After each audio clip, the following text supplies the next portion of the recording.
Hi, Emily here from Emily's Visions. Inside now. It's been a while since I've vlogged. Yeah, here I am.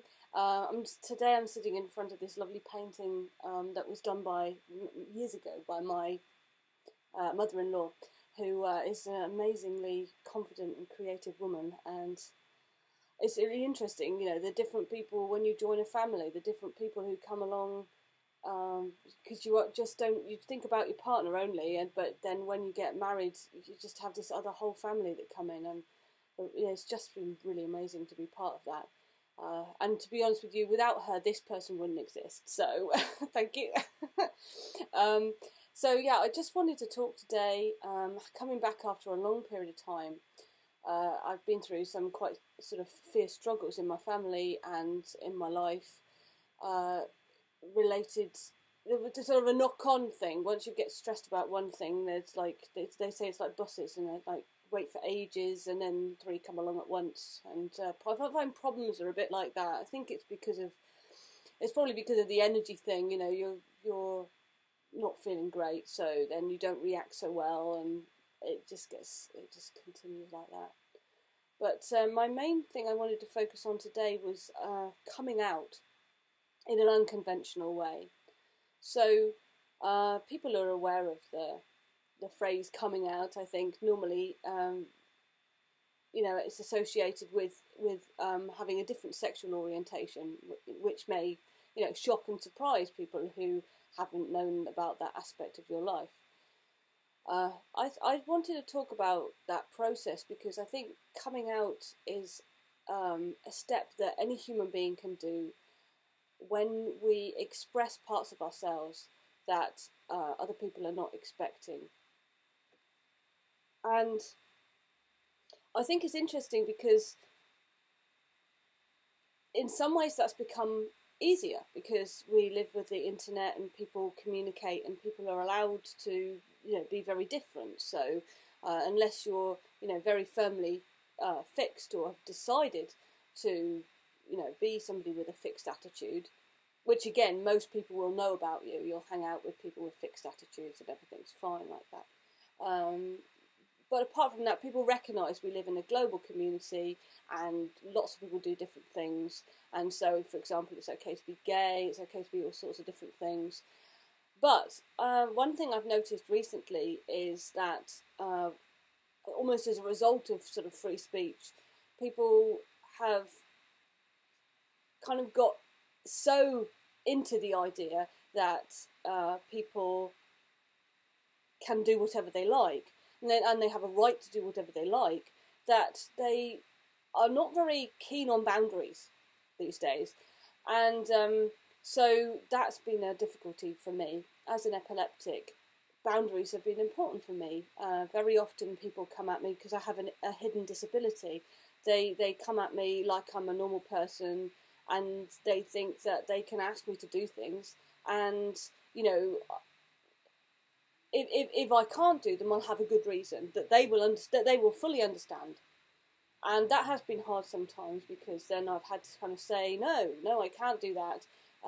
And sometimes I've had the ability to explain why. Other times, like sometimes even I'm having a seizure. There's one reason why I need to have a carer with me is because if I have a seizure, I can't explain why I've suddenly become a strange bollard to human society.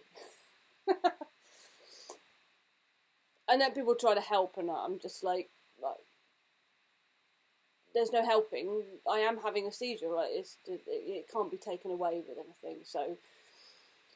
So I think that's one reason why boundaries have been interesting for me.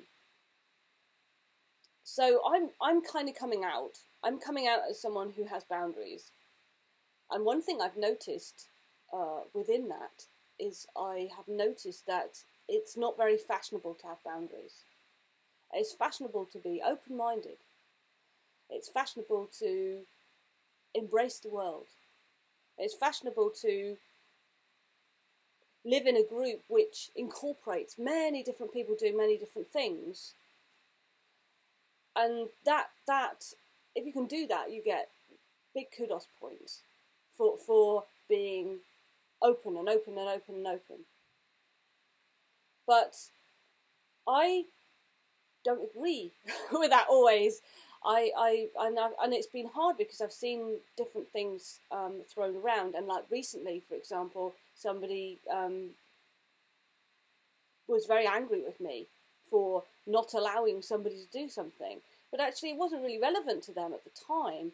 So, for example, I mean, I think like we all have boundaries. Like way, way, way in the past, hundreds and hundreds of years ago, you know, human beings were nomads. So, you know, from that perspective, you could go wherever you wanted. But I've been brought up in an agricultural society where people put up fences. So I have, for example, that means I haven't really been brought up to be a nomad. I haven't been brought up to be a nomad, so I value my door on my house. And there's certain people who, for example, you know, when they come to the door, they have to ring the doorbell. I open the door, and we have a discourse on my doorstep, you know, and I decide, you know, do I let you in or do I not? You know, I can decide, you know, whether to let them in or not. So, and I think that in a lot of different areas, those boundaries are important. And some terms have been, you know, banded around the internet and in real life as well, of like, say, turf, you know, and telling people that that it's bad to exclude people from certain situations. But like, if I'm having a personal conversation with somebody that involves, you know, maybe an experience of abuse they've had, there are certain people I won't invite to that conversation. I just won't, because I'm trying to make a safe space for that person.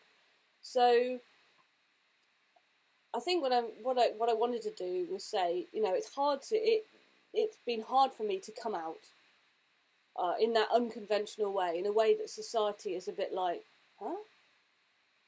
But we've all agreed, you know, that we're all, you know, integrated and everyone has equal rights, and so that means that you can't have your boundary there.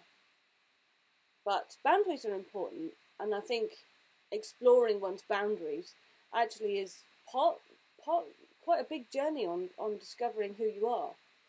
So, I think that a lot of us will have to come out time and time again if we're doing personal development. If we don't just accept the status quo or somebody else's narrative of who we are, then we're going to have to keep on coming out time and time again. And I think each time is going to be hard, but each time it's worth doing, because each time we do come out and say, you know, actually I have a boundary there, we introduce that idea to society. We introduce that idea to the other person, and actually they learn about us. And if they can't accept who we are, then we learn about them too. Maybe we don't want them in our lives. And that's fine, because actually there are plenty of fish in the sea. You know, even people that we're very closely related to. You know, we might like them, and we might, for example, meet them at Christmas and this, that and the other, but we might not hang out with them a lot. So, you know, our relationships are our choice. So that was my point today, is to talk about coming out like that. So I'm pleased to be back vlogging. I'm hoping to do more. Please subscribe, and also I have a Patreon page now, so if you want to support me and find out more about my activities all over the place, then please click the link below and see if you're interested in supporting me, because every little helps, and it all filters out into the world. Kindness and support and respecting what it is people really want to give to the world. So take care. Bye.